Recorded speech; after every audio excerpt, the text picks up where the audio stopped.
Hello again, and welcome to another exciting episode of Social Studies. This is part two of today's class.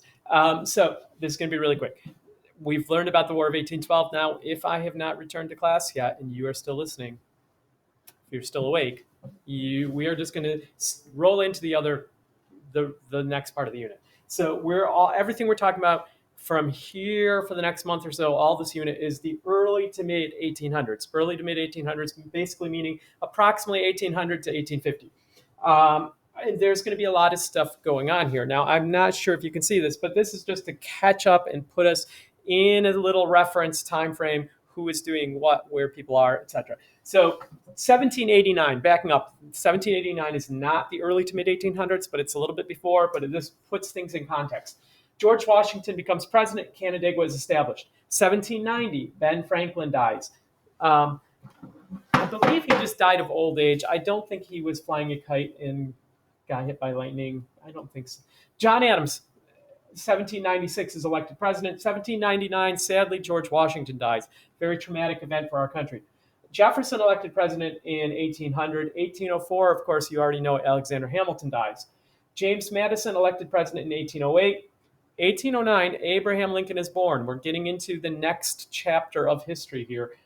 Abraham Lincoln, though, by the end of the early to mid 1800s, so like the 1850s, Abraham Lincoln will be very important. But in 1809, he is just a little infant. 1812 to 1814. This is what we just covered, the War of 1812. Then, after James Madison was president, then 1816, James Monroe will become president. 1818, a sad thing. If we had been watching John Adams, it would be more sad. But Abigail Adams dies. 1824, John Quincy Adams, Abigail and John's son, the kid with curly hair, he is elected president. And in 1826, John Adams and Thomas Jefferson died. Just a real quick note about John Adams and Thomas Jefferson. These two first met at the Continental Congress in 1775, probably. They became friends ish there. They became good friends while writing the Declaration of Independence. Of course, Jefferson wrote it, but asked by John Adams. Then, for most of the Revolutionary War, the two of them are over in Europe together, and they become very good friends, almost like family good friends. As a matter of fact, for a period of time, one of Thomas Jefferson's daughters lives with the Adamses.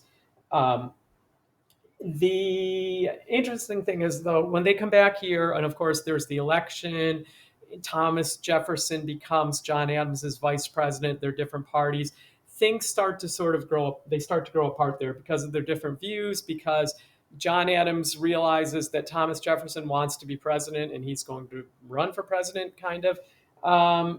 Where John Adams kind of thought he should step aside for him, and he didn't. So they sort of grow apart. Um, by 1800, when Thomas Jefferson is elected president, remember he defeats Aaron Burr.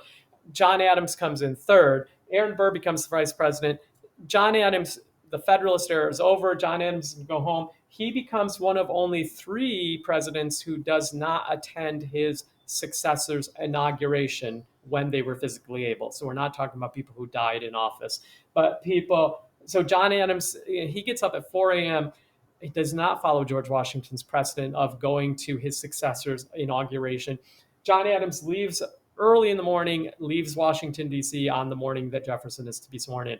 The only other two who did not do that would be his son, John Quincy Adams. When Andrew Jackson is elected, John Quincy Adams takes off and doesn't attend.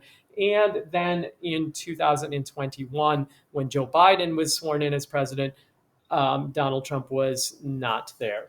All right.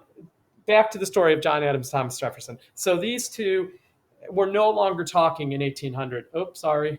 Ignore that for a second. They are no longer talking there in 1800.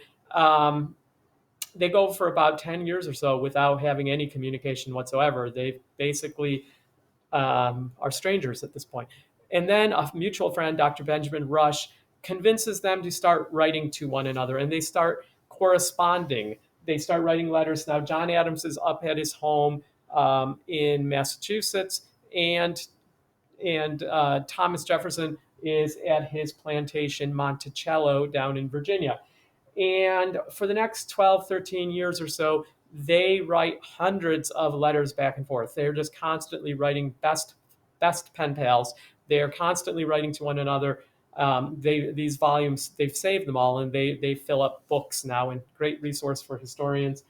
Um, but by 1826, after all of this writing letters, and they never actually see each other again because travel was very hard. There was no telephone or anything like that. So it's just the letters that they're communicating. By 1826, John Adams is 91, and I believe Thomas Jefferson is like 85, 86. He's somewhere in there.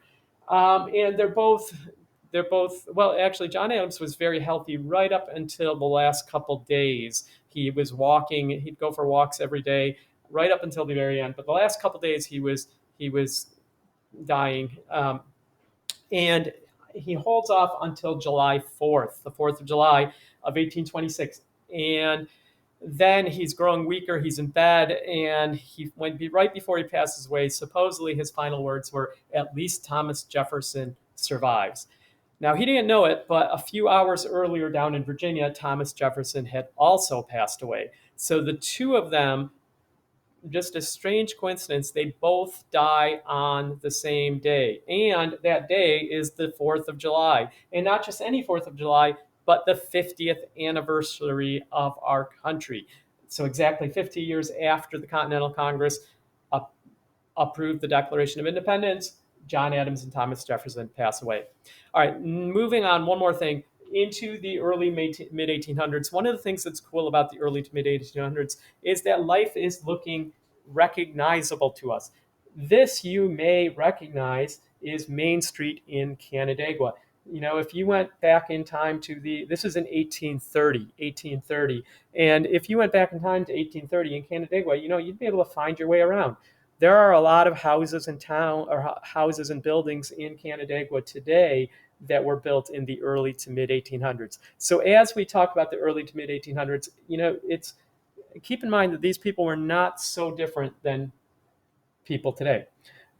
This is what we're going to be looking at this unit. We've done the War of 1812, and now we have all of these different things that are happening, kind of all going on around the same time. They're all kind of connected to one another, but also kind of independent. We're going to start with the first industrial revolution, and we'll see how that affects these other things. But this is basically our unit at a glance, and that is all for now. Thank you.